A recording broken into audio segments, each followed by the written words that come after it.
wanting to be saved. Such a common theme for us all. May we find something that will save us, that will finally, once and for all, make us feel safe and secure, held, loved, and protected.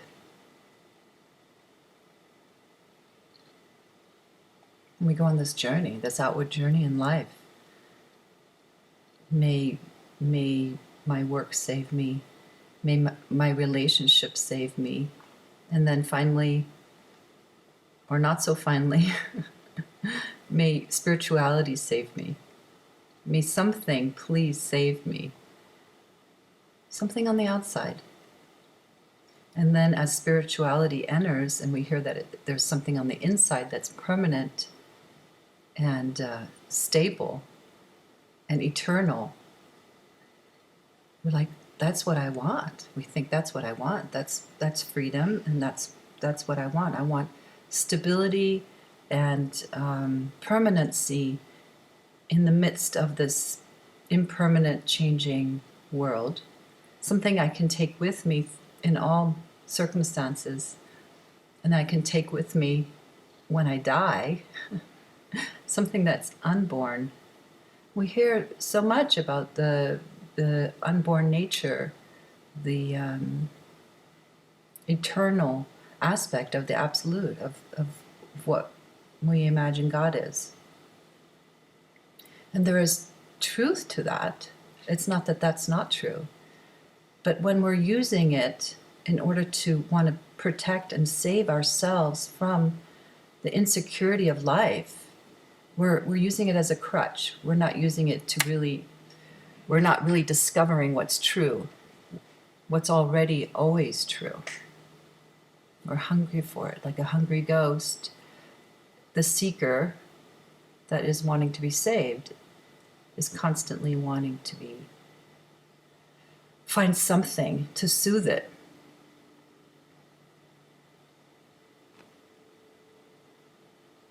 And what are we wanting to be saved from? From the impermanency of life, the insecurity, but we're also wanting to be saved from ourselves, from our own feelings of unworthiness, insecurities, the feeling that we can't trust ourselves in the midst of life. So what to do? We just have to stop. Ultimately, we have to stop. We have to stop the outward momentum of wanting something different, wanting things to be different. The outward momentum of seeking another state, another way, other than what is happening right now, has to stop. It's a death. I mean, that's what they call a death. And a lot of people call it ego death. Whatever you want to use, whatever term you want to use. But there's nothing inherently wrong with this outward seeking. There's nothing inherently wrong with wanting to find something stable and permanent. There's something that's actually intelligent that's guiding within it. There's something that knows already what it's seeking. It already has a sense of it, a taste of it, because it is what we are. Putting it outside of ourselves can never find something outside of yourself. And there's nothing that will save you in the end. And actually, you have no need to be saved. There's just a dying to wanting things to be different, a dying to looking outside of yourself for satisfaction of any kind, including the very refined spiritual seeking that we take on. There's a drying up. It doesn't have to be scary, like like, oh, death, take on another thing, I have to die. It's actually a drying up. It's more accurate. It's like a drying up of a root, and it just dries up, and then the other part falls off. It's not sustaining anymore. It can't get nourished by seeking outside of itself. It knows that there's no satisfaction to be found in that way. So that's natural intelligence. So everywhere you turn to find satisfaction and resolution to this hunger of wanting something, it doesn't fulfill. It can't. I mean, you can live a whole lifetime trying, but it won't, in the end, nourish. It won't fulfill. Not in a sustained, long-lasting way. And there's intelligence there, because it helps us to turn within and to just stop, finally. And there are all kinds of things that can happen around that. Some sadness and grief of this attachment that we have to life being a certain way. But I just want to tell you that there is such a beautiful thing that happens when we finally stop and we finally give up.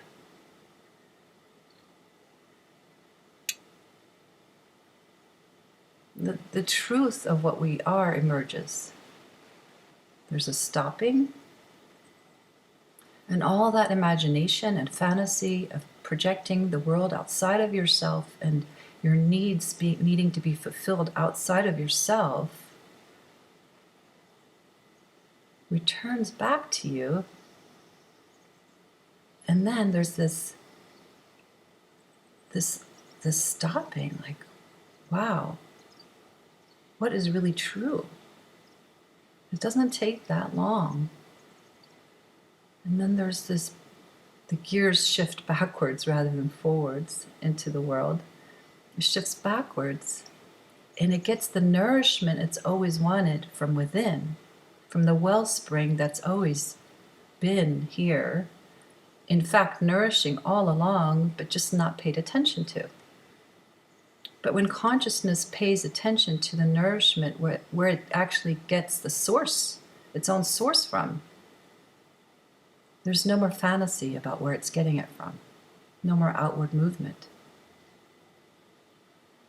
So the nourishment comes, the understanding, not intellectually, although the mind is able to settle down into the truth of things. It doesn't have a question. The questioning stops. That's the end of the seeker. So the questioning stops. And so the nourishment and the satisfaction and understanding is self-realized. And that's what self-realization is. And that goes with you wherever you travel through in terms of the outer world. That self-nourishment, the wellspring, the source of everything, where life actually springs from, in all cases, in every one, is known right here. It's the same source for everyone. And then you can enjoy the outer world and enter into it without getting lost in it, without being thinking that you're going to find your sense of self in it. Your sense of self has been discovered to be right here, where it's always been. It's an innocent thing, this whole journey. In terms of permanency, in terms of the absolute nature, that's also understood. It's so hard to talk about this, and yet we try. And there's enjoyment in the talking, in the listening, in the sharing, because the transmission of this place, of the state of what we really are, the stateless state, see, words, it gets transmitted. And out of love we share. we share with one another. You are already that right now. Right now. And it just takes a stopping, a willingness to stop. And a sincere desire, sincere, earnest desire to stop and to know it's true. And so much takes care of itself. It's not like you have to strive to stop. Stopping is stopping. It's not a doing. So it's like a koan. We are our own koan. And later on, when you have stopped seeking, when seeking has stopped, when it's dropped away on its own, there's sort of this understanding of, and even a joy of remembering that whole journey that seemed sometimes to be painful. I really want the seeking to stop. I want to be free. There's a looking back and seeing the innocence and even the beauty of it. Just like when we look at a child and when they're developing their sense of I and their sense of meanness, it's a sweet thing.